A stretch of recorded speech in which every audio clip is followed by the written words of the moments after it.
네, 여러분 안녕하세요. 대한민국 최고의 방송 스픽스 역전의 용사들 노영희 변호사 오늘 진행하겠습니다. 와. 네, 뭐 오늘도 또 이 전쟁 때문에 주가가 출렁출렁 했는데요. 미국의 트럼프 대통령이 목표가 달성됐다고 판단되면 전쟁 내가 종식할 수 있다, 종료할 수 있다 이런 주장을 했습니다. 하지만 이란은 무슨 소리야? 우리가 할 거야. 우리가 알아서 해. 이런 얘기 좀 하고 있습니다.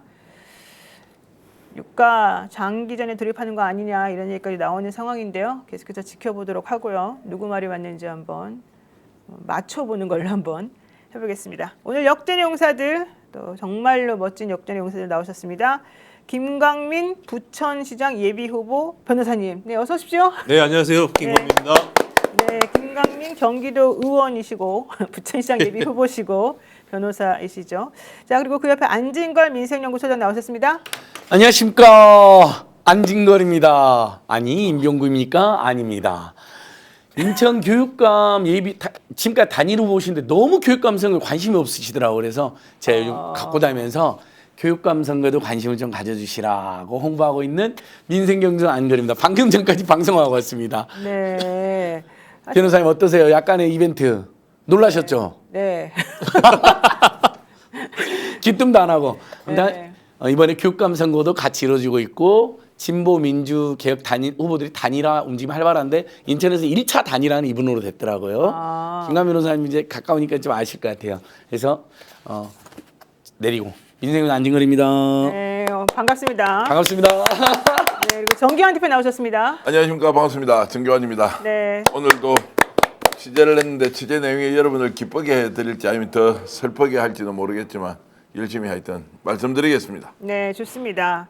좋아요. 뭐 우리 안진걸 소장이 또 워낙 그 공사다망에다가 또 다른 분들의 선거에 열심히 뛰시는 분이니까 오늘 인천 교육감 선거 관련해서 한 말씀 하셨으니 그분이 어떤 분이길래 우리가 지지해야 되는지 한번 얘기 좀 해주시죠. 물론 지지해달라는 취지는 아니고 이번에 이제 그 교육감 선거가 있는 것을 워낙 정치 이슈가 뜨거우니까 부천시장 예비후보라는 거 저는 이제 알고 있거든요. 김광민 변호사님. 요 정도는 알고 있는데 교육감 선거가 있다는 것 자체를 이번 인천시민 여론조사에서 81%가 몰랐다는 거예요. 이 너무 충격이다. 두 번째, 그 와중에도 예를 들면 서울에도 여러분들이 나왔잖아요. 강민정 의원님, 한만중 선생님, 그다음에 특히 경기도가 지금 유명하잖아요. 막 유은혜 전 의원님, 안민석 전 의원님, 그다음에 성기선 전 이런 데는 좀 알려졌는데 인천 교육감 더더욱 안 알려졌다는 거. 그래서 선거가 있다는 걸 꼭 스픽스에서 알려달라고 호소드리고 특히 이번에 1차 진보 민주 개혁 후보님들이 단일화를 이뤄낸 거예요. 그래서 그건 또 의미가 있잖아요. 네. 보수가 단일화한대요. 그러니까 진보도 우리가 단일화 해야 된다. 그래서 이런 분들이 열심히 뛰고 있다. 이재명과 함께 교육계 내란을 척결하겠다는 포부를 방금 안진걸 TV 서울서울 공동방에서 밝혀주셔가지고 정기환 대표님한테도 꼭 소개해달라고 하더라고요. 여러분 교육감 선거도 이번에 같이 합니다. 꼭 관심 가지셔야 됩니다. 1차 경선이라고 말씀하신 건 어떤 의미죠? 그 지금 출마 예정자들끼리 이불로 단일화가 됐는데 현재 도성훈 교육감 있잖아요. 진보 민주 출신. 그분이 아직 출마 선언을 안 한 상태에서 만약 출마 선언을 하게 되면 2단계 단일화를 해야 될 수도 있는 거죠. 예. 그래서 1차 지금까지 현재는 단일 후보. 예. 알겠습니다. 네, 이번에 교육감 선거도 정말 관심 가지셔야 되기 때문에 우리 또 안진걸 소장님이 그 부분을 좀 강조해 주신 걸로 보고요. 어제부터 계속해서 이제 뜨겁게 지금 이슈 달구고 있는 얘기 하기 전에 단독으로 좀 전에 기사가 하나 났습니다. 사실을 존치할 생각을 지금 내지는 부활할 생각을 청와대에서 지금 하고 있다. 연 한 100에서 150명 정도를 뽑겠다. 이런 기사가 지금 좀 전에 단독으로 사실 올라왔거든요. 혹시 관련해 가지고 우리 김광민 변호사님 아시는 게 있나요? 관련사 들은 정보는 없는데요. 원래 이재명 대통령님이 명확하게 입장을 낸 적은 없지만 그동안 간접적으로 사실 존치 또는 부활에 대해서 좀 긍정적인 표현들 많이 하셨던 것 같아요. 그런 취지에서 나온 발언이지 않을까 싶은데 사실은 현재 이제 변호사를 시장이라고 표현한다고 하면 변호사 시장 혹은 변호사 배출 구조가 좀 상당히 좀 경쟁이 치열하고 과잉 논란이 있는 상황이기 때문에 이런 내용이랑 함께 해가지고 향후 이게 논의가 된다고 했을 때는 좀 매우 민감한 논의가 되지 않을까라는 생각은 듭니다.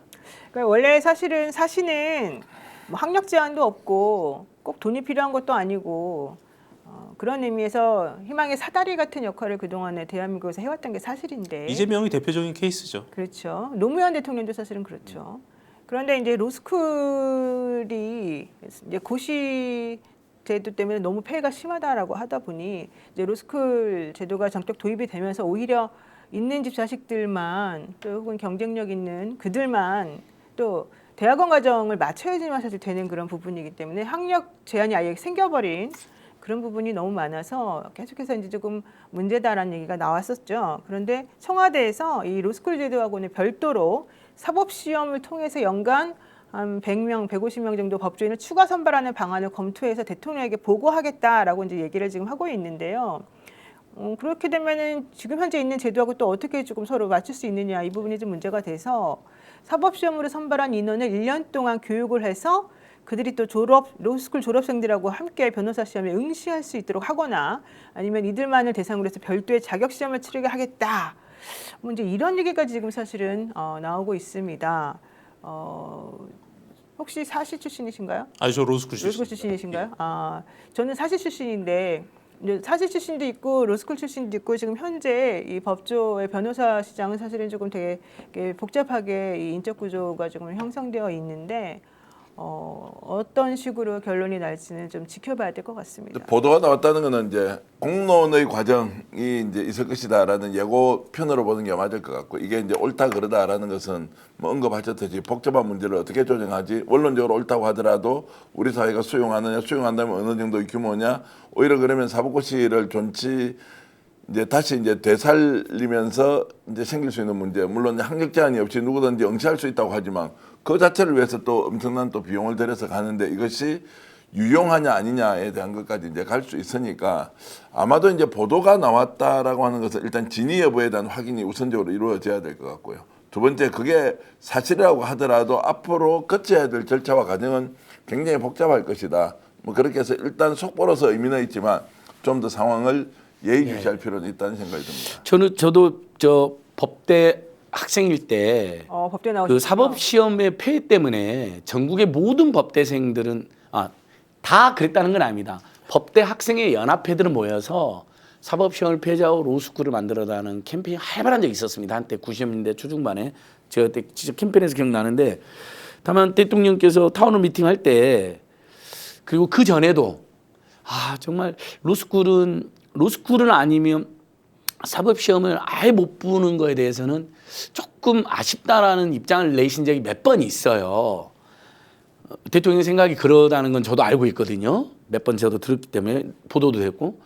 근데 지금은 이 의제는 전혀 지금 튀어나올 의제가 아닙니다.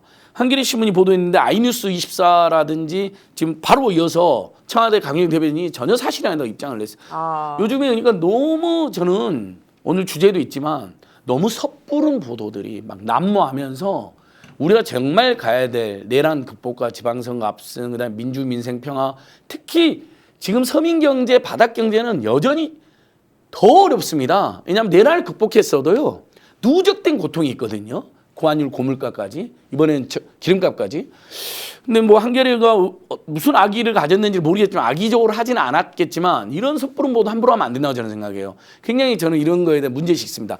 사실 아주 제한적으로지만 로스쿨 안 가고 로스쿨에 준하는 뭐 1단계, 2단계, 3단계 시험을 봐서 할 수 있겠죠. 그런 여론도 있어요. 근데 지금 이재명 정부가 이걸 개혁의 영순위로 넣었을까요? 전혀 저는 사실이 아니고 일각에서 잠깐 나온 이야기를 보도한 거 아닐까 섣불리? 바로 부인하죠. 부대 해변인이. 네, 어쨌든 이재명 대통령은 2022년 20대 대선 때 사법시험 일부 부활을 공약으로 제시했었는데 이제 그 이후에는 그런 얘기를 하신 적이 없고요. 이 얘기는 지난해 6월 25일 광주에서 열린 타운홀 미팅 때 한 시민이 사법고시 부활시켜달라고 제안하면서 이제 재점화가 됐었고 당시 이제 개인적으로 일정 부분 공감한다라고 하는 대통령의 답변이 있었습니다. 근데 이 답변 뒤에 김용범 청와대 정책실장이 민정수석실에 직접 사법시험 제도 검토 지시를 했다. 뭐 이런 얘기가 지금 나와 있고요. 내부적으로 여론조사를 해봤더니 뭐 70% 정도가 사법시험 부활에 찬성한다라고 하는 의견이 있었다는 얘기인데요. 좀 전에 우리 그 안진걸 선생님이 말한 것처럼 실제 후속 보도로 이게 맞다 아니다 이렇게 연결되고 있는 건 아닌 것 같아서 이거에 대해서는 조금 섣불리 판단할 수는 없을 것 같습니다. 네, 뭐 이게 할 말이 많으신 얼굴이. 아닙니다. 지금 뭐 다들 지금 뭐 장인수 기자가 뭐 폭로입니까, 뭐 오보입니까, 뭐 하여튼 그것 때문에 지금 국민들이 스트레스 게이지가 굉장히 높아져 있는 상황에서 이게 이제 후속 취재를 하는 것, 또 정부에서 발표하는 내용, 정당에서 지금 민주당에서 어떻게 움직이냐 여기에 대한 의견이 뭐 댓글을 지금 도배하고 있어서 네. 이 주제로 빨리 들어가야 되지 않는가 생각이 들었습니다. 네, 들어가려고 했는데 표정 때문에 제가 사실 말을 시킨 겁니다. 아 예. 어쨌든 제가 들어가도록 하겠습니다. 어제 전국을 뒤흔들었습니다. 사실 장인수 기자가 뉴스공장에서 얘기한 내용. 그런데 저희가 사실 방송하면서 우리 너무 놀랬고 말이 안 된다. 좀 이상하다. 이제 그런 얘기를 사실 이제 방송하면서 하다가 근데 어쨌든 장인수 기자가 10시에 본인 유튜브 방송에서 그거 관련해 가지고 얘기를 한다니 들어봅시다. 그게 저희 어제 역전의 용사들의 내용이었거든요. 그래서 저희가 사실 10시에 들어봤단 말이죠. 그랬는데 이제 원래 이렇게 한준호 의원 등등이 아니 그런 중요한 말도 안 되는 얘기들을 근거도 없이 떠들면 어떡하냐. 만약에 당신이 한 말이 맞다 그러면 누군지 밝혀라. 이제 이런 얘기를 지금 하고 난 다음에 장인수 기자가 그럼 내가 오늘 방송하겠다. 나중에 한번 그 책임이나 이런 거는 좀 같이 지자. 뭐 이제 이런 취지로 얘기를 해서 사실 우리도 좀 궁금하게 봤어요. 근데 어저께 1시간 넘게 그 방송이 진행된 것으로 저희들이 알고 있는데 일단은 취재원 보호 차원에서 누군지 얘기할 수 없다. 그다음에 그랬더니 그럼 취재원은 그렇다고 치더라도 그렇게 말했다는 그 뭐 대통령의 최측근이라고 하는 그 사람 도대체 누구냐? 그랬더니 이제 그것도 말할 수 없다. 이제 이렇게 돼버리면서 이제 아예 그냥 팩트 체크 같은 걸 할 수 없는 지금 이제 상황까지 이제 와버렸고요. 결국 그게 오늘까지 계속 후폭풍으로 이어지고 있습니다. 그래서 이 부분과 관련해 가지고 저희들이 좀 정리하는 차원에서 오늘 말씀을 좀 드려야 될 것 같습니다. 우선 박지원 의원이 이런 얘기를 좀 하고 있네요. 한번 들어보겠습니다. 지금 거래설 이것은 제가 볼 때는 검찰의 고위 간부가 플레이한 것 아닌가. 거기에 장 기자의 질문도 그런 거 있잖아요. 공소 취하만 해봐라. 이게 여기 있다고요. 그렇기 때문에 저는 중대한 그 검찰의 플레이다. 이렇게 보고 이재명 정부, 대통령, 정부, 우리 민주당은 검찰 개혁에 반대하는 사람은 아무도 없습니다. 그렇기 때문에 이것은 검찰 개혁을 반대하는 검찰 측의 플레이다. 저는 그렇게 봅니다. 그러니까 사실 어제 이제 정교안 대표가 얘기한 거하고 같은 취지로 지금 박지원 의원이 얘기를 하고 계시는 것 같아요. 장인수 기자가 어쨌든 검사들, 다수의 검사들에게 그런 메시지가 전달됐다고 말을 했기 때문에 검사들로부터 들은 얘기 아닐까? 근데 그런 걸 잘했던 사람이 바로 윤석열과 한동훈이었다. 근데 그들은 항상 교묘하게 뭔가 검찰발 뉴스를 마치 객관적인 무슨 소스인 양쪽에 전달하면서 이렇게 좀 상황을 조금 만들더라. 우리가 그래서 검사를 믿으면 안 되는데 장 기자도 혹시 그런 거 아닐까? 이제 이런 의심을 사실 어제 하셨거든요. 어제 두 가지를 지적했습니다. 이제 이 문제가 나오자마자 첫 번째는 이게 검찰발인데 검찰을 믿을 수 있느냐? 저는 대검 중수부나 아니면 대검 정보 기획관실 같은 데서 일종의 공작적 차원에서 뿌리는 정보를 워낙 많이 받고 어떤 것은 사실이기도 하고 어떤 것은 아닌데 분명히 누군가의 의도에 의한 어쨌든 이제 발설이다, 누설이다. 이제 이런 게 하나가 있고 두 번째는 그럼 장인수 기자가 이 내용을 밝히겠다고 했지 않습니까? 누군지. 그런데 취재원 보호 이야기할 것이다라고 어제 방송에서 이야기했는데 노희 변호사와 같이 하면서 아니 장인수 기자 직접 통화하니까 오늘 취재원이 누군지를 밝힌다고 했다. 그래 10시에 보자고 해서 저도 뭐 10시에 방송을 좀 봤지 않습니까? 굉장히 조회수가 많이 나왔더라고요. 그런데 역시 이제 사람을 안 밝히는데 제가 이야기했던 대로 취재원 보호 차원에서 그러면 이걸 밝힐 수 없다라고 하는 이 두 가지. 그러면 신뢰성이 없다라는 일단 첫 번째 이제 조건이 붙는 거고요. 두 번째 신뢰성이 없는 것을 그래도 논리 구성상 이것이 신뢰가 있다라고 하면 그 가정이 누군가에 의해서 나도 비슷한 생각을 하고 있는데 나도 이런 생각을 한 적이 있는데 혹시 그런 소문을 들어봤다라는 사람이 한 명이라도 나와야 하는데 그런 사람이 전혀 없다는 거예요. 우선 잠깐만요. 거기서 제가 어저께 장인수 기자로부터 취재원을 밝히겠다라고 직접 들은 게 아니고요. 네. 제가 취재를 했다고 말했죠. 예, 장인수 기자에게 취재를 해봤다. 예. 그리고 법무부에도 취재를 해봤다. 그랬는데 한준호 의원이 그렇게 말한 이후에 장인수 기자가 자기 10시 방송할 거니까 그거를 봐라라고 얘기했고 실제 뭐 그로 인한 뭐 후폭풍이 있으면 그 책임은 뭐 져야 된다 이런 취지로 예. 얘기했다고 제가 말씀드렸고 예. 제가 어저께 장인수 기자한테 확인했다고 한 거는 두 가지를 말씀드렸죠. 공소 취소 관련된 내용은 팩트다라고 본인이 얘기했다는 부분 하나 하고 나머지 이제 그 권리남용 직권남용 뭐 권리행사 방해죄 이 건과 관련해 가지고는 중간에 얘기가 와전된 거 있다 그렇게 말했다고 제가 어제 네, 말씀드렸습니다. 지금 좀 전에 말씀하신 것처럼 그렇게 제가 얘기한 게 아니에요. 네, 어쨌든 그렇게 저는 그렇게 좀 말씀 정확하게 해주셔야 돼요. 안 그러면 제가 또 오해를 받기 때문에. 그러니까 이제 뭐 이름을 밝힐 거라고 생각을 했는데 이제 밝히지 않더라고. 취재보호라는 이름을 그대로 이제 뭐 전제로 이제 했기 때문에 그러면 이제 이걸 믿을 수 있느냐 없느냐의 문제인데 이것이 가지고 있는 파장의 크기가 워낙 이제 거대하기 때문에 이거는 이제 따져봐야 할 게 한두 가지가 아니라는 거죠. 첫 번째는 이것으로 인해서 우리가 선택을 강요받는 게 대통령이 공소 취소를 위해서 누군가의 거래 시도를 했을 것이다라고 믿는 사람한테는 확신을 준 것이고 절대로 대통령은 그런 일이 없을 것이다라고 하는 것에 대한 사람들은 의심을 이제 하게 되는데 오늘 이런저런 해명을 하지 않고 만약에 누군가 거짓말을 해서 내한테 그 정보를 줬는데 이 사람이 공개하지 말라고 했어요.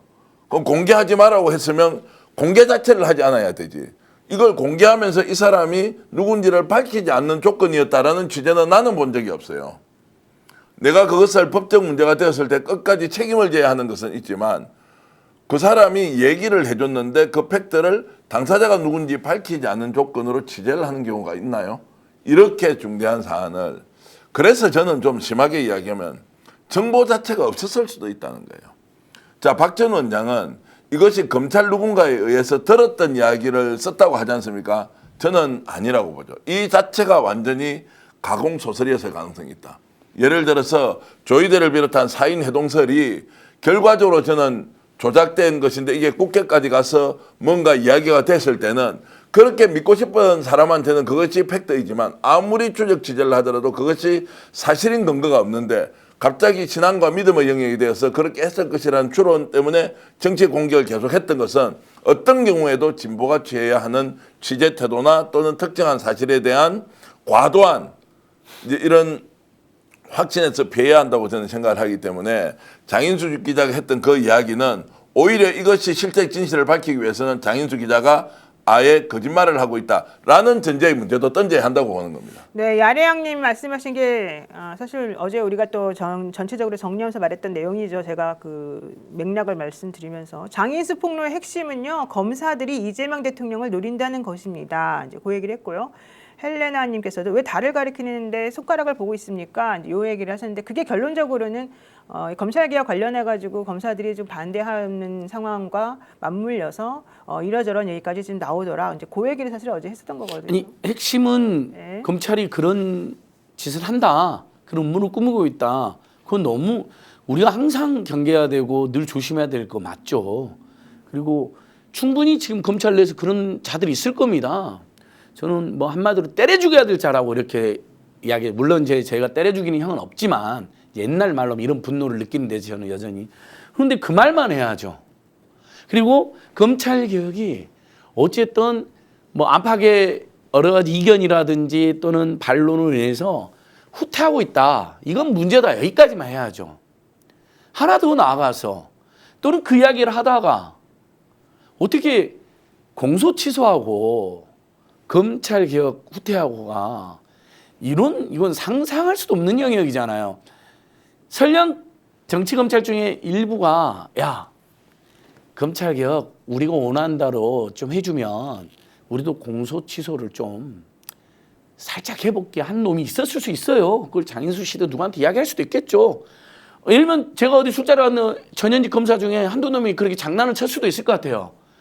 근데 제가 예를 들면 매부쇼나 막 역전의 옥자도 와서 그런 얘기 하면 됩니까? 물론 저는 장인수 기자를 항상 믿어왔기 때문에 뭔가 취재원들에 대한 이야기는 있었을 수 있다고 봅니다.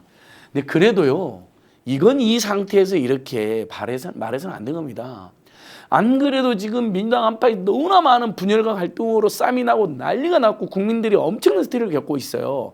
내란 종식, 지방선거 압승, 민생경제 살리기, 이번에 전쟁까지 나가지고 국민들이 주가, 환율, 물가 때문에 미쳐버릴 것 같은데 이렇게 섣부른 상태에서 이야기하면 어떡합니까? 뉴스공장에서 그것도 MBC 출신의 신뢰받는 언론인이라는 우리 장인수 기자님이 이건 장인수 기자를 좋아하거나 애정하는 분들까지도 참 너무 깜짝 놀래고 아니 이건 아닌데라고 지금 다들 걱정하시는 것 같아요. 물론 모르겠어요. 제가 다들하면 또 안 되죠. 상당히들. 이건 빨리 저희 진압이 돼야 됩니다. 서로 간에. 그러니까 장인수 기자님도 자기가 취재했던 내용 정확히 하고 원래 그런 취지는 아니다. 검찰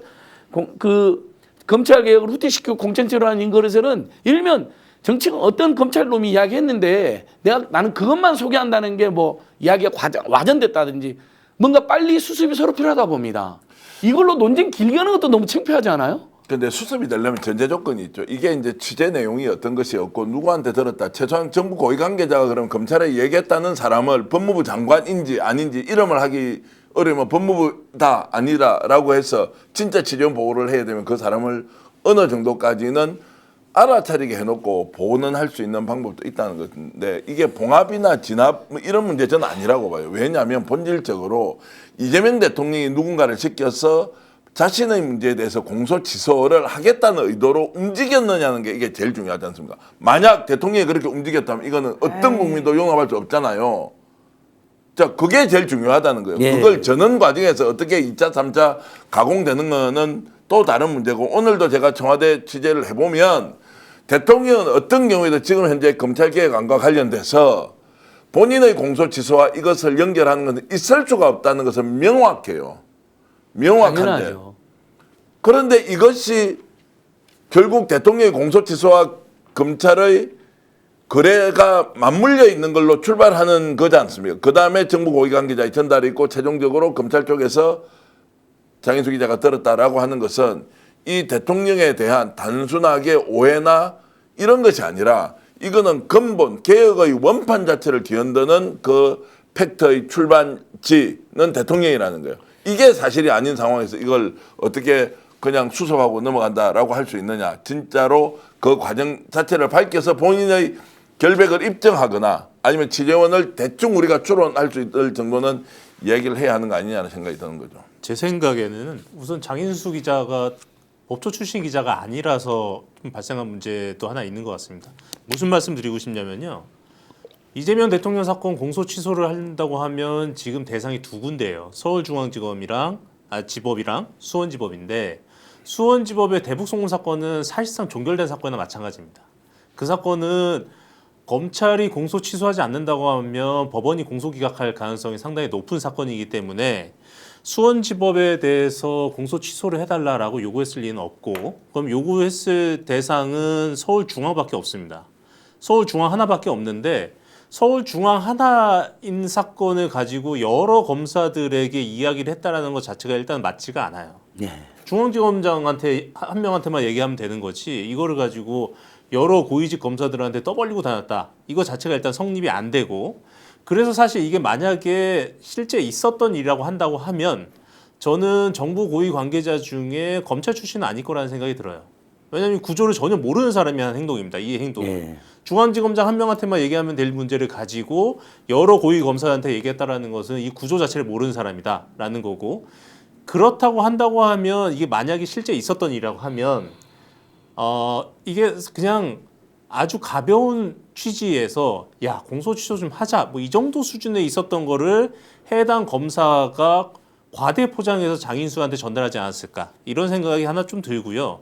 그 과정 속에서 법조 기자였다고 하면 야 그럼 뭐 말도 안 되는 소리냐 아니면 좀 더 구체적으로 물어봐서 확인했을 텐데 장인수 기자가 법조 출신이 아니기 때문에 이 구조를 모르는 상황 속에서 과대 포장된 검찰의 해석을 그대로 여과 없이 전달을 하는 과정 속에 문제가 발생하지 않았을까라는 생각은 좀 듭니다. 장인수 기자가 법조 출신인지 아닌지는 제가 잘 모르겠습니다만은 어쨌든요 말도 안 되는 소리다 이제 이런 얘기를 사실은 했는데 어떻게 보셨습니까? 저 얘기에 대해서. 뭐 어떻게 해석을 해? 저는 이제 이게 해석하고 영역이 아니다. 제가 오늘 하루 동안은 이 문제에 대해서 다루는 여러 언론들이 자꾸 해석을 A 방향, B 방향, C 방향, D 방향 이렇게 나눠서 하면 뭐 이야기는 재밌는데 나는 원천이 거짓이라고 보는 쪽이에요. 그렇게 설명하지 않으면 이게 깔끔하게 정리가 안 된다고요. 원천 자체가 거짓이다. 그러면 거짓말을 한 사람 걸 가져왔거나 아니면 본인이 아예 지어낸 소설을 썼거나 둘 중에 하나라는 전제 아니면 나머지 걸 가지고 예를 들어서 뭐 법조 출입하는 기자의 경력이 없기 때문에 검찰 조직의 속성을 안다 모른다. 왜냐하면 조상호 변호사가 정책 보장관인데도 나와서 설명할 때도 본인도 뚜렷하게 할 말이 없어요. 왜냐하면 전제 조건은 이 말이 논리적 근거가 있다는 전제라면 해석이 좀 가능한데 논리적 근거가 저는 없다고 보는 거예요. 그러면 장인수 기자의 의도가 무엇인지는 뭐 검찰이 이 정도로 윤석열 지하에 있던 자들이 결국 이재명 대통령도 공격하려고 한다라는 것까지는 뭐 그거는 추론과 뭐 상상의 영역이니까 그럴 수 있다고 치고 그 전제가 공소취소라는 것은 전제로 놓고 보면 아무도 이렇게 논리적으로 설명하기가 어려운 상황이어서 저는 원천이 거짓이거나 아니면 거짓을 누군가로 받아서 그냥 퍼뜨린 것에 불과하다고 저는 보는 겁니다. 그러니까 여기서 우리가 정말 여기서부터 딱 짚어야 됩니다. 공소 취소와 검찰 개혁의 논란, 심지어 이제 후퇴라고 표현되는 거, 그 거래가 있었다는 건 100% 거짓입니다. 있을 수가 없어요. 그거로 하는 사람이 어디 있겠어요. 그런 망상을 가진 정치 검찰 자식이 있을 수는 있겠죠. 근데 그걸 만약에 정기환 대표 말처럼 거짓말처럼 흘렸다고 자 이렇게 하면 어때 하고 지가 막 아이디어 하는 것처럼 근데 그걸 누가 들었다 그러면 네 놈하고 그 자리에서 뺨을 때려버리고 그건 말도 안 된다고 해야죠. 이 새끼 하면서 그것을 책임 있는 언론인이나 심지어는 사회운동가가 듣고 또는 무슨 공론장에 나와 있는 분들이 듣고 그걸 공론장에 말한 것 자체가 있을 수가 없는 일입니다. 장인 기자가 저는 거짓을 말했다고 생각하지는 않습니다. 지어냈다고 생각은 안 하지만 누군가한테 들었겠죠 분명히. 하지만 그래도 있을 수 없는 이야기를 그건 공론장에 말하면 안 되는 겁니다. 그리고 어마어마한 영향이 있는 곳에서요. 그래서 첫 번째 지금 엄청난 혼선이라 얼마나 우리 국민들 피곤하고 지지자들 힘듦이 이런 사실 자체가 없었다. 이걸 시도한 사람이 없다. 어디에도 정부 고위 관계자도 없고요. 청와대에도 있을 수가 없습니다. 당에서 공천취소를 만들 때 청와대는 부담스러웠습니다. 대통령이 열심히 하는데 뭐 혹시라도 그런 거를 긁어없으면 안 된다는 입장일 겁니다. 그래서 당이 아니라 의원들이 일가에 만들 때 그래서 안팎에 논란이 있었잖아요. 여러분 잘 생각하세요. 그러니까 당에서 흡수해버린 겁니다. 공식적으로. 그다음에 지금 그것이 처음에는 이재명 대통령 공소 취소했거든요. 어떻게 바뀌었습니까? 옛날에 최근 몇 년 또 우리 김관민 변호사 잘 알죠. 이재명만 당이 아니잖아요. 송영길, 김용, 이화영, 뭐 조국, 그다음에 그 외에 뭐 간첩 사건들 비교적 최근에 유호성 씨부터 시작해서요. 그 외에도 좀 작지만 저희들한테도 접수된 사건이 또 있어요. 윤석열 정치검찰에서 막 이러면 태양강 주민들을 들들 볶아갖고 기소한 사건도 있거든요. 말도 안 되는. 그래서 지금은 그런 것들을 다 모아서 공소취소 모임으로 전환이 된 거예요. 사실상. 이건 청와대는 대통령 의중도 들어갔다고 봐요. 야야 내 이름 걸고 하지 마. 그거 자꾸 국정에 오히려 부담돼. 당연히 취소해야 되는 거지만 일반론적으로. 이렇게 다 정리가 되고 있는 중인데 아니 검찰개혁이 후퇴하는 것 같으면 그것만 지적을 해야죠. 그다음에 언제든지 검찰개혁 후퇴해서 이놈들이 권한을 갖고 있으면 이재명을 죽이려고 한다. 이것만 이야기를 해야죠. 자 정리하면 저는 오늘부로 마무리됐으면 좋겠습니다. 이런 사실 자체가 없습니다. 그리고 그렇게 이야기하는 놈이 일단 미친놈입니다. 그리고 이런 혼란을 노린 놈입니다. 나쁜 놈입니다. 근데 거기에 만약에 누군가가 부안해동한 꼴이나 아니면 섣불리 이야기가 있다면 그건 정말 우리가 주의하고 조심하고 이참에 우리 그 진보개혁 유튜브들도 이참에 다 같이 자성 좀 했으면 좋겠어요. 너무 섣불리 마구 막 터뜨리는 경향이 있습니다. 그러니까 이제 확인을 해야 될 게 몇 가지가 있는데 노유미 여사도 이제 잘 많이 들었으니까 자 제가 이렇게 질문해 볼게요. 그러면 검찰 고위관계자 이야기한 거 맞죠? 아니 그걸 모르죠 그거는. 아니 본인이 그렇게 이야기한 장인수에 거는 두 번째 그거는- 장인수 그거는. 기자의 검찰 고위관계자는 들었다. 두 번째 그럼 이것을 정부의 고위관계자가 그러니까 정부 고위관계자가 얘기했다는 거면 정부 고위관계자한테 장인수 기자가 확인했다 확인하지 않았다는 것은 드러납니까? 본인의 그 보도에 정부 고위관계자가 검찰 여러 사람한테 고위직 검사장들한테 쭉 전달했다는 거지 않습니까? 그 사람한테는 들었을 수 있어요. 검찰 쪽으로부터. 근데 정부 고위관계자가 이렇게 말을 했다고 하면 당연히 장 기자는 정부 고위 관계자한테 연락을 해봐야 될 거 아니고 혹시 그런 말을 했습니까? 안 그렇죠. 했습니까? 근데 이것을 했다 안 했다에 대한 확인은 안 해주고 있죠. 그러니까 정성호 장관인지 조상호 정책보좌관인지 누군지 알 수가 없는 거예요. 그러면 제가 만약 그 이야기를 들었다면 그 정부 고위 관계자한테 일단 물어는 보고 본인이 부인하더라도 물어보니까 부인하더라는 정도는 최소한 이 내용을 공개하려면 정부 고위 관계자까지는 공개하지 않더라도 취재는 해야 된다고요. 그 취재는 내가 했습니다라고 했는데 그까지가 일단 없어요. 그러면 정부 고위 관계자가 실체가 있는지 없는지도 모르는데 검찰 고위 관계자의 말만 들어가지고 이 이야기를 했다는 것은 결국 사실을 구성해서 굉장히 취약한 상태에서 이걸 이제 지금 드러냈다고 이렇게 저는 이제 보는 것이고요. 그렇게 봤을 때 이게 신빙성이 어느 정도 있느냐. 그리고 본인이 했던 말 중에서 유튜브에 나와서 좀 편하게 한 말이다라는 거 있지 않습니까?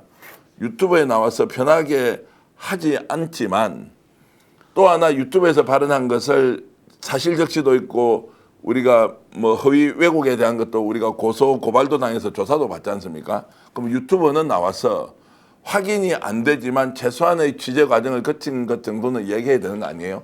유튜버이기 때문에 우리가 그냥 편하게 말을 하면 아무렇게나 이야기를 해도 되냐고요. 그래서 저는 거짓이라는 전제로 보고 있지만 설사 그것이 거짓이 아니고 본인이 누군가로부터 들었다 하더라도 이것이 유튜브에서 편하게 말을 할 수 있는 것이냐. 지난번에 어딥니까? 모 유튜브 채널에서 막 난리가 나가지고 국회에서 사실이다 아니다라고 했을 때 마지막에 야 우리끼리 모여서 썰 풀었는데 그걸 가지고 너희들이 왜 심각하게 이야기해.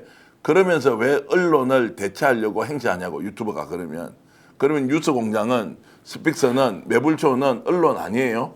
유튜버 공간에 있으면 지 마음대로 해도 되고 유튜버 공간이 아니고 우리가 그렇게 요구하는 레거시 미디어 가면은 방송 윤리 규정을 따라야 되고 이런 것 아니잖아요. 이미 이 정권이 탄생할 때 유튜브가 가졌던 레거시 재래식 언론이 하지 못했던 거를 폭로하고 싸우고 하면서 이 정권을 만들었잖아요. 그런데 이 문제와 관련해서는 갑자기 유튜브가 폄훼의 대상이 되어서 유튜브에서 편하게 말한 것이다라고 하면 우리의 존재 이유는 뭐냐고요. 장 기자의 존재 이유는 무엇이면 뉴스공장의 존재 이유가 뭐냐고요.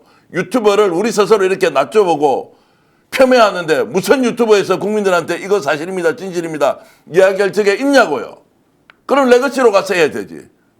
조작하고 왜곡하고 이런 데 가서 해야 되지. 그러니까 이게 모든 구성의 요건들이 변명으로 하더라도 이해가 되도록 해야 하는데 우리를 스스로 저격하고 우리 진영을 저격하고 그러고 갈갈이 찢어놓고 야 뭐가 진실이야 사실이야 나 말 못해 원래 취재 윤리가 이런 것이야 라고 할 수 있느냐는 말씀입니다. 네, 진희 M5S님 오늘 저녁 JTBC 뉴스에서요 직접 검사장들에게 취재한 결과 한 명도 정부 고위 관계자로부터 공소 취소 얘기를 들은 적이 없다고 발표했습니다.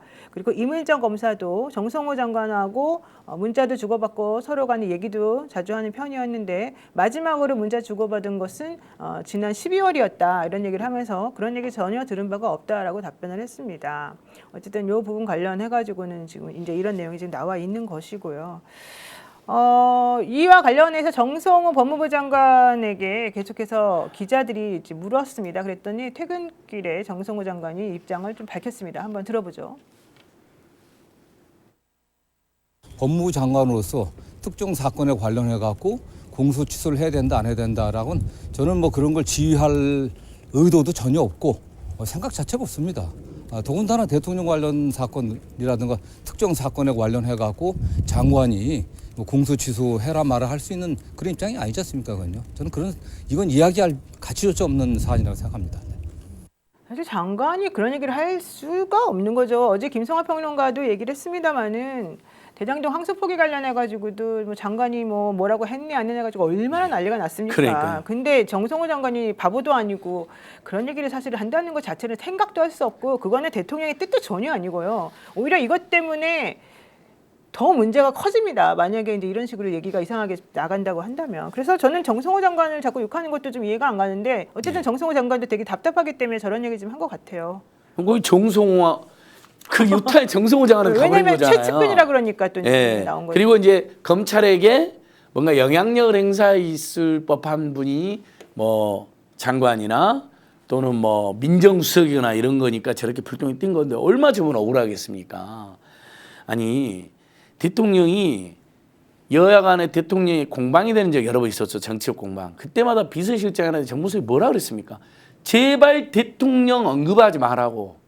일만 하게 해달라고 수십 번 이야기하잖아요.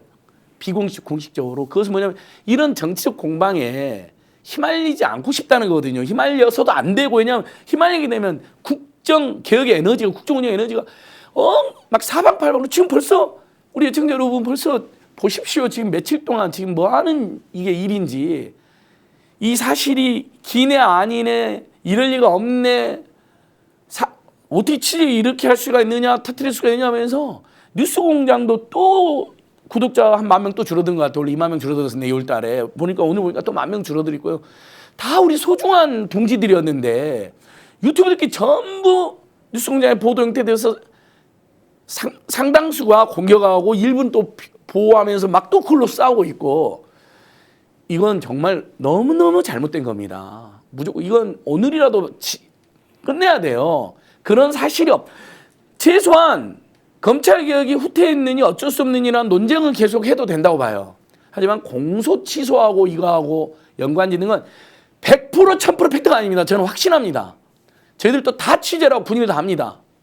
그런 헛소리를 짓거린 정치검찰자가 있었거나 아니면 어떤 미친 자가 있을 수는 있겠죠. 그것은 들었어도 아까 말했잖아요. 뺨을 때려서 쫓아내버려야 된다고. 그러니 함부로 하지 말고 입을 확 봉했어야죠. 근데 이게 이제 이재명 대통령에게 얼마나 이제 치명적이고 모욕적이냐면 이런 거 아니에요. 엄청난 피해자가 이재명입니다. 그렇죠. 대통령이 제일 피해자가 대통령이죠. 이재명 대통령이 본인 살기 위해서 공소치서를 검찰 개혁과 엿바꿔 먹었다 이런 거 아니에요. 엿바꿔 맞습니다. 먹었다는 거 아니에요. 예. 그래서 이재명 그럴 줄 알았다라고 해서 장인수 기자 잘한다고 박수치는 이 사람이 지금 제정신인 거예요. 예. 검찰개혁안과 관련돼서 저도 지금 검찰개혁안이 후퇴하는 것을 걱정을 엄청 하고 있는 사람이지만 이걸 지금 대통령이 자기 살겠다고 공소취소를 검찰개혁과 엿바꿔 먹었다는 이 논리를 펴는 것이 아니 국힘에서 하는 이야기도 아니고 민주당 내에서 진보진영에서 이럴 수 있다는 것을 던져버린 거예요. 이게 지금 물러설 수 없다는 게 안 소장님 하지 않아야 한다는 것이 아니라 물러설 수 없는 것은 이 행위가 어떻게 이재명 대통령을 향해서 이루어질 수 있는 것이냐는 거죠. 그래서 이것이 구체적인 취재원이 누군지를 밝혀야만 그 사람이 지가 오인해서 잘못 말했던 아니면 장인수 기자가 소설을 썼던 여기에 대해서는 정리를 하지 않으면 영원히 미스터리가 된다. 제가 늘 강조하는 게 있습니다. 팩트가 나왔을 때 그 사실이 무엇인지를 확인하지 않고 넘어가면 나중에 시간 열려서 남는 거는 공방밖에 없어요. 예. 주장밖에 없어요. 이게 프레임의 가장 큰 폐악이에요. 이번에 이것을 우리가 지금 접하고 있지 않습니까? 그렇기 때문에 장인수 기자한테 제가 정말로 호소하는 것은 그 취재원이 누군지 그 취재원을 보호해야 되는 윤리도 이해를 하지만 꼭 좀 밝혀서 그 사람이 오인하고 있다는 것이라도 알아야 되고 정부 고위 관계자의 전달 내용은 누구였는지 어떤 내용인지도 밝혀주는 것은 그 사람의 보호와 무관하게 이 사실을 정리하는 데 매우 중요하다. 이렇게 저는 호소를 드리고 싶습니다. 네. 자, 어쨌든 이렇게 하다 보니까 국민의힘에서는 사실은 기회를 이용하는 듯한 느낌이 나네요. 요거 한번 들어보겠습니다. 굉장히 위험한 일을 한 거죠. 엄청나게 위험한 일을 한 만약 거죠. 사실은 대통령 탄핵 사유라니까. 그러니까. 이 말을 던져놓고든 그걸 그런 뒷거래를 한다는 걸 갖다가 그 엄청난 무시무시한 말을 했으면은 그 누군지 까야지 그거는. 그런데 대통령이 검찰을 너무 잘하는데 그렇게 했을 리가 없어요. 그거는 말도 안 되는 예. 거예요. 지금 폭탄 가지고 그렇게 그거는 자 나 좀 봐줘 이런 딜을 한다는 건 있을 수 없는 그러니까 일이에요. 장윤수 기자가 지금이라도 그 말을 해야 돼요. 아니 이게 보통 항소포기랑 비슷하게 본단 말이에요. 항소포기 했으니까 공소취소도 할 수 있는 거 다르거든요. 항소포기는 그렇죠. 안 하면 돼요. 그렇죠. 부작이에요. 가만히 있으면 되니까 뭐 할 수도 있어요. 근데 공소취소는 자기예요. 적극적으로 뭔가를 해야 된단 말이에요. 그거를 검사들이 할 거라고 대통령이 믿는다고요? 저는 아니에요. 수사 지휘하라고 했다고. 네. 자, 어쨌든 집안 싸움 때문에 정신없는 국민의힘에서는 이게 웬 떡이냐 그러고 있는 것 같은데. 국민의힘이 엄청 신나 그랬어요. 그래요? 이걸로 막 뭐 국정조사 특검 뭐 난리가 총공세를 났죠. 펼치는 거죠. 그 한동훈이가 가만 넘어가겠어요. 그 참을 수 없는 존재의 가벼움 그냥 조선 제일 가벼운 혀. 또 분명히 그랬을 거라는 것처럼 정성호가. 근데 우리 서지영 검사가 말하는 항소 포기와 공소 취소의 차이도 모르고 정성호가 옛날에 항소 포기를 지한 적이 있으니까 이것도 했을 거라고. 아휴, 참을라 그냥 정말 정치권에서 퇴출시켜야 될 자인데 그런 자들한테 빌미를 주고 있다는 게 저는 너무나 열받습니다. 이건 정기환 대표 말처럼 그렇게 하든지 저희 호소처럼 어떤 자들이 한두 놈이 그렇게 이야기를 했는데 지금 생각해보니까 함정이었는데 내가 뭐 보도를 섣불리 이야기를 했다든지 빨리 해서 이런 사실이 없다라고 빨리 아무튼 모두가 나서서 오늘 어째 뉴스공장도 지금 저렇게 정리 수습을 하고 있잖아요. 그럴 수도 없고 그럴 일도 아니고 그렇지도 않았다라고. 근데 저보다 더 나아가야 돼요.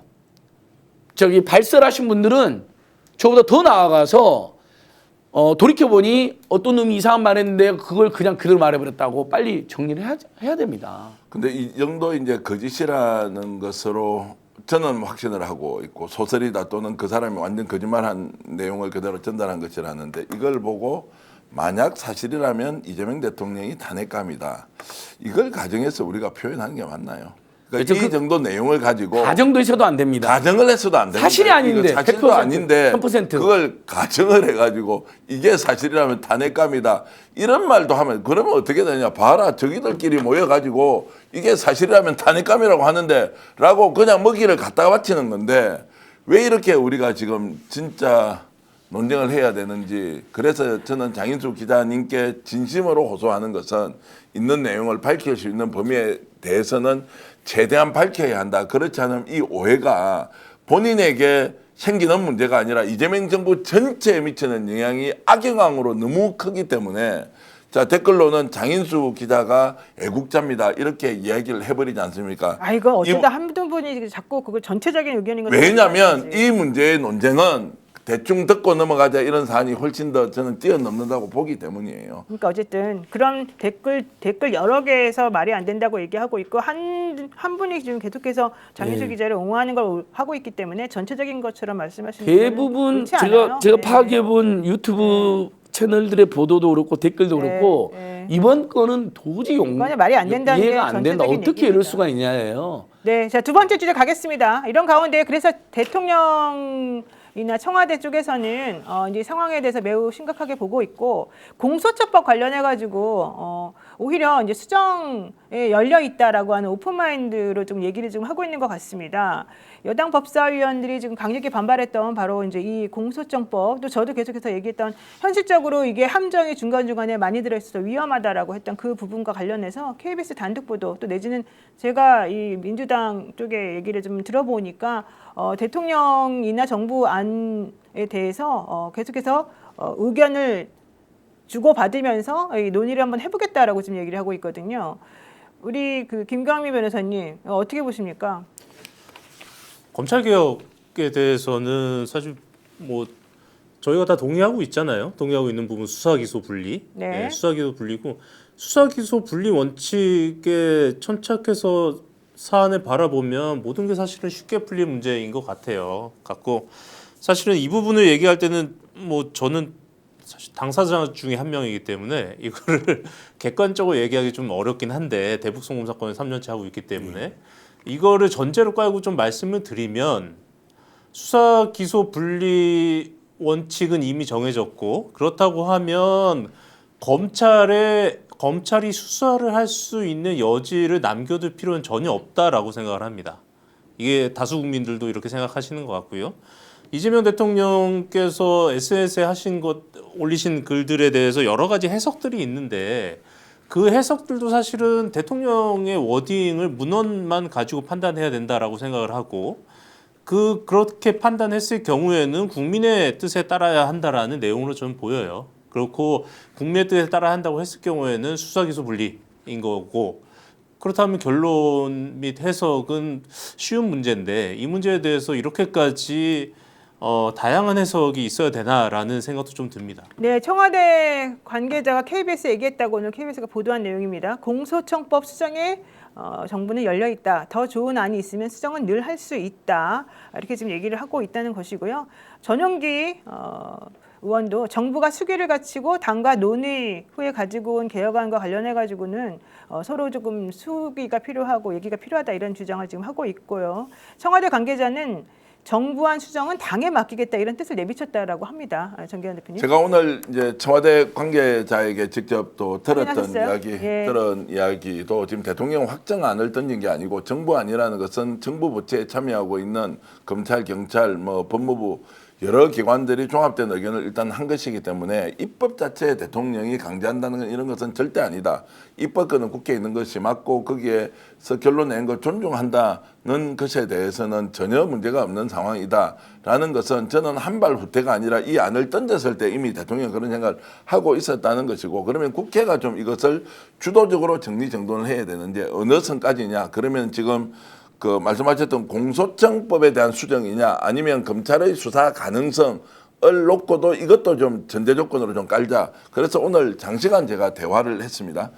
이런 제안을 제가 했죠. 일단은 국민들이 정서상 못 받아들인다. 이거 이재명 대통령을 지지했던 사람. 그러면 현재 국회에서 입법권을 그대로 주고 정부에서 지금 생각하고 있는 것 이걸 막상 운용을 했을 때 상당히 심각한 문제가 생긴다라고 하면 한 번 더 법 개정하면 되는 거 아니냐. 그래서 아마 제가 최초 제안이었을 거예요. 일단은 국회 입법권을 주고 그 상태에서 국민들의 뜻이 반영되어서 정말로 검찰을 완전하게 해체해야 한다는 그 국민적 정서를 아무리 현실적으로 이성적으로 설명한다 하더라도 감정적으로 받아들일 수 없는 이 상황을 대통령이 그래도 이성적으로 설득해보자라고 하는 것은 무리다 지금. 그러면 일단 국회에서 법 개정을 하고 두 번째 단계로 이것이 운용을 했을 때 상당한 문제가 있다고 하면은 이재명 정부 내에서 얼마든지 이것은 개정을 할 수 있는 거 아니냐라고 제안을 하니까 그 내용도 직접 대통령께 건의를 해보겠다. 뭐 건의를 할지 안 할지 모르지만 제가 그런 말씀을 실제로 드렸습니다. 이걸 뭐 죽자 살자 하는 문제도 아니고 대통령의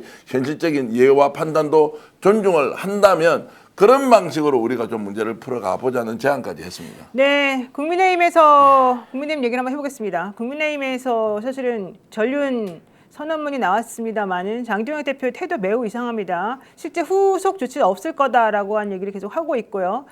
김민수 최고위원은 나하고 장동혁 대표는 실제 전륜에 대해서는 의견을 같이 하고 있지 않다는 얘기를 자기 페이스북에 썼습니다.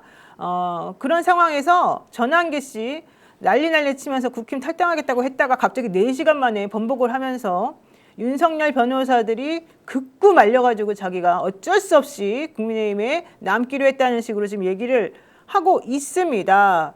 이거 우리가 어떻게 봐야 됩니까? 안진걸 수사님. 그러니까 이렇게 엉터리들이 나라를 여전히 어지럽히고 2차 내란을 저는 시도하는 거라고 보거든요. 어떻게든 합법적이고 국민들의 거의 70% 안팎의 적극 지지를 받는 정부를 전복하려고 하는 자들이 난리 피우는데 우리끼리 제발 그만 써야 되고 우리끼리 제발 그만 논란 만들어서 다시 호소 드리면서요. 그냥 생쇼를 하는 거죠. 윤석열이 감옥에서도 열일하는 거죠. 가만히 보니까 만약에 아니 이게 장동희 이론까지도 나를 이제 배신하고 그전엔 감옥 가고 아련하고 이재명 욕하고 전 대통령 윤석열은 페이스북 보면 전이란 말도 안 쓰고 윤석열 대통령 뵙고 왔다고 끝까지 싸우겠다 이렇게 해가지고 완전히 윤핵관 선언했는데 돌아선 거 아니에요. 배신한 거 아니에요. 근데 그 분노가 가기도 전에 만약에 전환길이랑 다 나가버리면 고성국이나 당연히 이제 자기 선 아무도 없잖아요. 근데 머리를 굴렸겠죠. 이러다가 진짜 완전히 엿댄다. 야 그러니까 남아서 계속 싸워라. 김민수하고 장동혁이랑 같이 이렇게 번복을 했을 거라고 봅니다. 왜냐하면 진짜 아웃되는 거거든요. 이렇게 되면. 근데 어쨌든 고성구 평론가는 자기는 닥치고 장동혁 지지하겠다라고 선언을 하면서 전환길 씨하고 약간 좀 노선을 달리하는 듯이 보이긴 했는데 어쨌든 자기네끼리는 사실 장동혁 대표라는 사람을 팔지 않으면은 장사가 안 되기 때문에 그 손을 놓지는 못할 거다라고 하는 생각이 좀 들고요. 제가 궁금한 거는 이번에 이제 서울시장 후보 공천 그 신청을 다시 지금 받기로 했습니다. 또 충남도지사도 마찬가지고. 근데 장동혁 대표는 김태흠 지사에게는 나와달라고 본인이 직접 얘기를 했다고 하는데 오세훈 시장에 대해서는 사실 그런 얘기가 없었었고요. 그래서 김태흠 지사는 나간다고 공천 신청을 하는 걸로 알고 있는데 오세훈 시장은 아직까지 신청을 안 한 걸로 알고 있습니다. 내일까지가 아마 그 기한 아닙니까? 뭐 신청할 겁니다. 할 거래요? 뭐 제가 확인을 지켜드릴 수는 없지만 이제 전체적으로 봉합이 됐고 오심시장도 이제 움직일 수 있는 공간을 만들었으니까 장동혁은 이제 이것저것 다 잡았습니다. 사실 그 어떤 일을 하다가 두 마리 토끼 잡기가 참 쉽지 않은데 이제 전환길까지 잡았으니까 모든 걸 다 얻었습니다. 전환길이 헐리우드 액션이든 실제이든 그리고 윤석열 때문에 들어온다고 하지만 그것이 진짜다 가짜다라는 걸 떠나가지고 장동혁도 어느 정도 약속 대련하면서 뭐 이런저런 걸로 해서 그래 완벽하게 이제 수습을 했으니까 오늘 그래도 전환길이 남아 있다고 하니까 저는 다행스럽게 생각이 좀 들었습니다. 다행스럽게 혹시 나가가지고 또 신당 차린다고 했는데 갑자기 국힘이 막 개혁을 너무 잘해가지고 이렇게 가는 것보다는 장동혁도 있고 또 이쪽에 한동훈도 이제 한동훈을 좋아하는 사람들도 있고 하면서 뭐 소위 말하는 이제 다양한 세력들이 동시에 있기 때문에 지방선거는 참 하다 보면 참 걸작이겠다 이런 생각이 들었습니다. 윤어게인 맞습니다. 장동혁 아니 전환길이랑 고성구 무조건 무시하는데 그래서 탄핵 찬성한 마지막에 한동훈이는 절대 안 된다는 여론이라대요. 절대 자기네들 네. 한동훈은 이런 농담도 못 살린다는 나왔다는데요. 거예요. 네. 윤석열 황태자 한동훈이가 들어오면 윤어게인 된다. 그래서 안 된다. 이런 이야기가 나왔어요. 이게 지금 찌라시 돌았어요. 아니 그럴 것 같으면 윤곽근 변호사 공천 해주지 말아야죠. 뭐 아직 결정은 안 났습니다. 그러니까요. 예. 그러니까 한동훈이는 너무 미운 거죠. 아까 말한 것처럼 참 수 없는 존재의 가벼움에 뭐 흔히들 말하는 국민이 보는 정말 4가지 5가지가 너무 없이 다니니 완전히 쫓아내버린 거고 이제 윤갑근이나 전환길이는 끼고 하려고 그러는 거죠. 어정쩡하게. 근데 그게 선거구도는 우리 국민들 보기에는 좋은 거죠. 개혁파들은. 왜냐하면 얘들은 윤어게인을 여전히 고수하는 거거든요. 근데 어쨌든 국민의힘에서는 그 장동혁 대표가 KSOI인가요? 거기서 나온 여론조사를 또 되게 신봉하면서 거기에 보니까 당원들은 뭐 그 절연해야 된다는 일반인의 요구에 2배 넘게 절연하면 안 된다고 주장하고 있더라. 이걸 또 막 인용을 하고 있더라고요. 장동혁 대표는 뭐 아까 그 전 대표님은 2마리 토끼를 잡았다고 하셨는데 네. 제가 봤을 때는 장동혁 대표는 참 진퇴양난일 것 같아요. 그러니까 우선 한동훈 측은 너무 싫고 거기다가 오세훈이랑 서울시당 위원장 복귀까지 하고 이 상황 속에서 자신의 뭐 그들을 쇄신이라고 부를 수 있을지 모르겠지만 쇄신을 주장하는 사람들 손을 잡을 수는 없고 손을 잡자고 하니 다수 당원들의 그 지지가 무섭고 근데 다수 당원들의 지지를 자꾸 갖다가 지방선거 결과에 어느 쪽으로 가든 지방선거 결과는 안 좋을 것 같은데 다수 당원들 손을 잡고 갔다가 지방선거가 망하면 초과상관 다 태워먹는 거잖아요. 본인이 설 곳 없어지고 네. 그렇기 때문에 장동혁은 지금 상대 측은 너무 싫고 자기를 지지하는 당원은 있는데 자신들을 지지하는 당원들의 손을 잡고 갔을 때는 리스크가 너무 크고 그래서 진퇴양난에 빠져 있어서 전륜도 아니고 그렇다고 친윤도 아닌 어정쩡한 상황을 선택할 수밖에 없지 않을까라는 생각은 들어요. 근데 그래도 어쨌든 장동혁 대표 입장에서는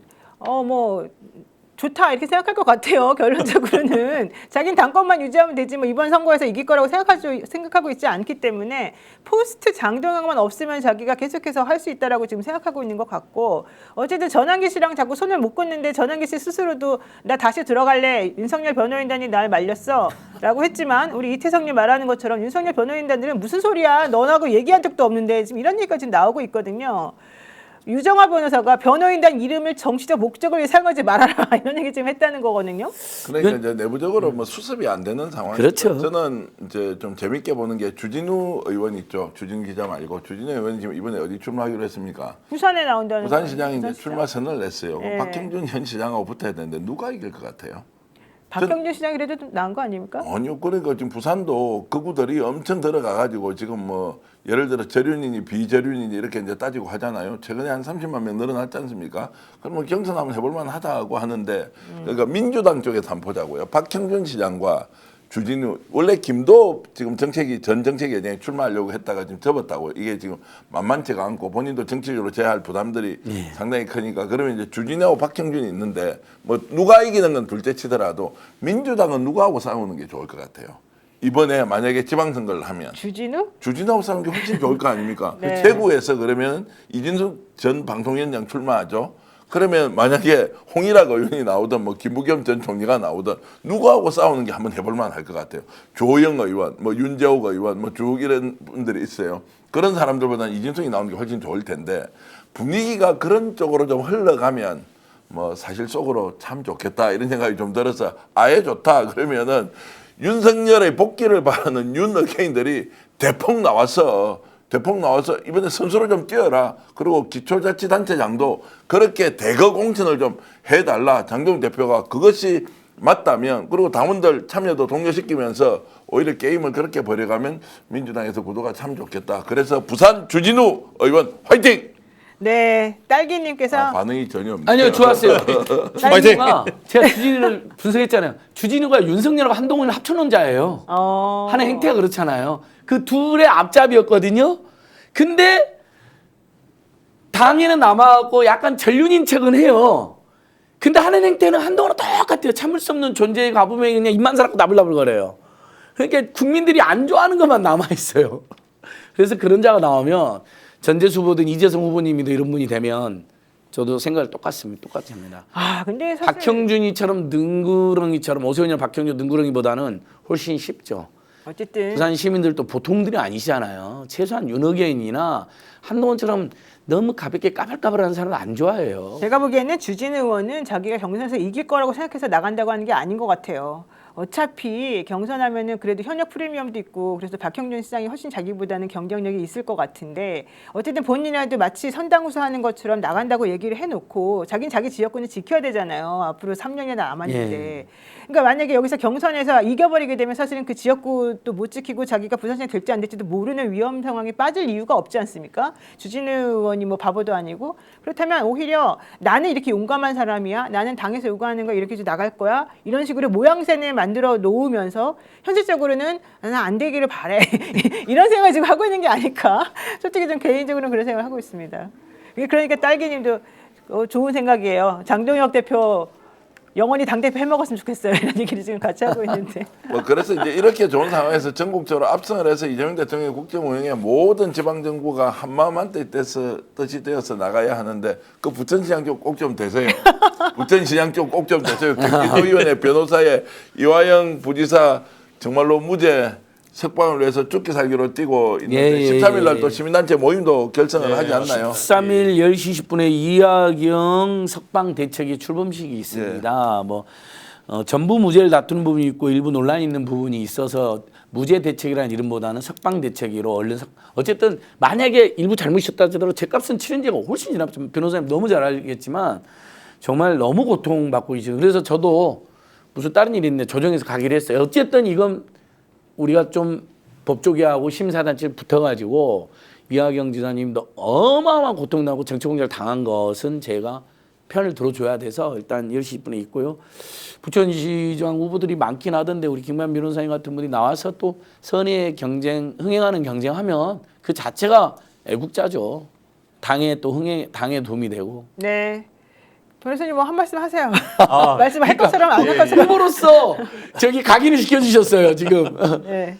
그 우선은 제가 아직 예비 후보 등록을 안 해가지고요. 예비 후보는 아니고 출마 예정자. 출마 예정자고요. 네. 근데 지금 그 아까 말씀하셨듯이 제가 경기도 의원이잖아요. 근데 저는 나름대로 경기도 의원 의정 활동도 열심히 했다고 생각을 하는데 대북 송금 재판이 일주일에 재판 3번 있었습니다. 3번 있었고 중간에 뭐 접견도 한두 번 가야 되고 그러다 보니까 의정 활동이 좀 소홀히 했던 것 같아요. 다른 의원들에 비해서. 그래서 제가 의정 평가가 바닥을 깔아서 잘못하다가는 강한 페널티를 받아서 출마 자체가 어려울 수도 있는 상황입니다. 아이고. 그래서 이 부분에 대해서 여러 가지 이제 소명을 열심히 하고 있는데 아마 소명이 안 받아진다고 하면 출마 자체가 불가능할 수도 있는 상황이라서 지금 좀 불안한 게 있고요. 근데 뭐 최대한 소명하고 있으니까 당에서도 뭐 소명을 받아서 인정해주지 않을까 좀 기대는 하고 있습니다. 열심히 하겠습니다. 예, 그러니까 뜻밖의 답변이 나옵니다. 오늘 이런 어려움이 또 있었다는 건 우리 시민들에게 알려줄 이유가 있냐면 정량 평가라는 것은 정말 가혹하거든요. 왜냐하면 그 사람이 그 시간에 놀러 가서 정량 평가가 낮은 게 아닌데. 그렇죠. 우리는 우리 김용 유아영이 어마어마하게 당할 때 전국을 돌면서 저기 집회하고 아무도 관심 없을 때 토크쇼 했거든요. 그때마다 500명, 1000명씩 모이고 그랬는데 지금처럼 김용 문장 무죄가 알려지기 전에도요. 그때 김광민 변호사님 항상 오셔서 저랑 같이 토크하고 또 그분들의 억울함을 알리는 자료집이나 책도 내고 그게 시의원 활동에 상당히 반영돼 있었던 건데 도의원 활동에. 그러니까 경기도의원. 근데 그것 때문에 불이익을 당한다면 이건 억울한 거니까 이건 이제 당이라든지 시민들이 좀 감안해 주셔야 될 부분은 제가 꼭 증언해 드리고 싶습니다. 저는 이제 장인수 기자님과 관련돼서 좀 호소 말씀 하나 드리겠습니다. 지금 참 불편한 일이 많이 있어서 좀 한편으로는 죄송하다는 생각도 들기도 하고 한편으로는 이번 기회에 우리가 뭔가 사실과 또 주장을 좀 구분하면서 정리를 하고 넘어갔으면 맞습니다. 좋겠다는 생각이 들어서 장 기자님이 어딘가에 그 사실을 들었겠지만 그 들었던 것은 팩트겠죠. 그러나 그 내용이 확인이 좀 덜 됐으면 덜 된 대로 좀 진솔하게 얘기를 하고 실제 이 이야기의 본류는 검찰이 지금도 이재명 대통령을 죽이려고 준비하고 있더라는 걸로 결론이 나는 거지 않습니까? 그럼 그 과정에서 있지 않았던 일을 있었다고 이야기한 자가 설사 있었다 하더라도 그것으로 인한 지금 오해가 너무 커지고 왜 뉴스 공장이 기여한 바가 얼마나 크며 각기 다른 색깔로 민주정부를 만들기 위해서 죽기 살기로 노력했지 않습니까? 디올백 같은 경우는 장인수 기자가 혁혁한 공을 세웠고 김건희 국정농단의 출발 지점에서 또 했지 않습니까? 봉주 기자가 어떤 분입니까? 이명수 기자가 어떤 분입니까? 이런 것들을 종합적으로 보고 우리 사회의 보배 같은 언론인들이지 않습니까?